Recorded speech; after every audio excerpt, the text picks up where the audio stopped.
আসসালামু আলাইকুম বন্ধুরা, আফসানা কুকিং এর পক্ষ থেকে জানাইতেছি অনেক অনেক শুভেচ্ছা। বন্ধুরা, আজকে আপনার সাথে একটা কলিজা ঠান্ডা করা ও পেট ঠান্ডা করা রেসিপি শেয়ার করা।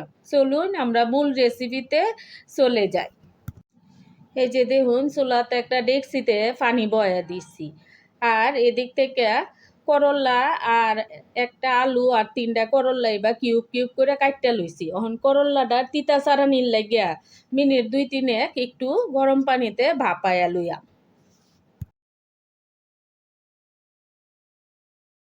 এখন চুলায় একটা ডেকচি বসাইয়া দিছি, আর এর মধ্যে দিয়ে আলতাছি 1 টেবিল চামচেরও একটু কম সরিষার তেল।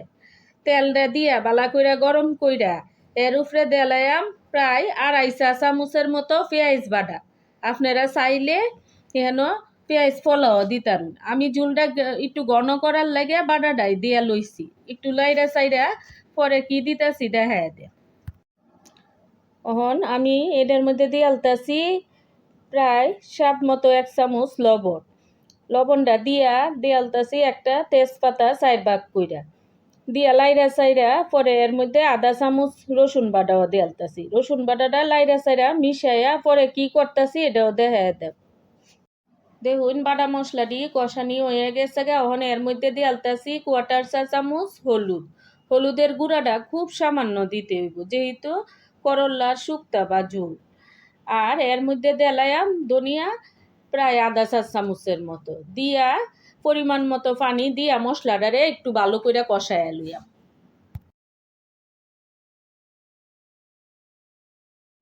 এই যে মশলাটা কষানি হয়ে গেছে গা। এখন ডাইলা দিয়াম আগে থেকে বাপানো করল্লা আর আলুটি দিয়া লাইরা সাইডে আরো মিনিট 3-4 কষায় লইয়াম। এই যে দেখুন, আমার করল্লাটা কষানো হয়ে গেছে গা। এখন আমি আমার যতটুক পরিমাণ ঝুল খায়াম ততটুক পরিমাণের চেয়ে একটু বেশি বাড়াইয়া ঝুল দেলতাছি। আমি মেজারমেন্ট কাপে 3 কাপ পরিমাণ পানি দিছি। চুলার আঁচটা বাড়াইয়া আমি 5 মিনিট ভালোভাবে জাল কইরা লইছি। এখন এর মধ্যে দেলায়াম 1 চা চামচ বইরা আদা বাটা আর 1/2 চা চামচ জিরা গুঁড়া আর আদা বাটা দিয়া এটারে ডাইকা দেম আরো 5 মিনিটের লাগে। 5 মিনিট পরে চুলার থেকে নামায়া আপনারা দেখায় দেন। এই যে দেখুন, পরিবেশন পাত্রে ডাইলা লই আইছি। খুবই স্বাস্থ্যকর ও স্বাস্থ্যসম্মত এই রেসিপিটা। এই করল্লার ঝোলটা আপনারা যাদের মুখে রুচি নাই, জ্বর হয়, যাদের পেটের সমস্যা, তারা অবশ্যই এই রেসিপিটা ঘরে আমার মতো তৈরি করে খায়ালবাইন। শরীরটা সুস্থ হয়ে যাব আর খাওয়ারও রুচি বাইরে যাব।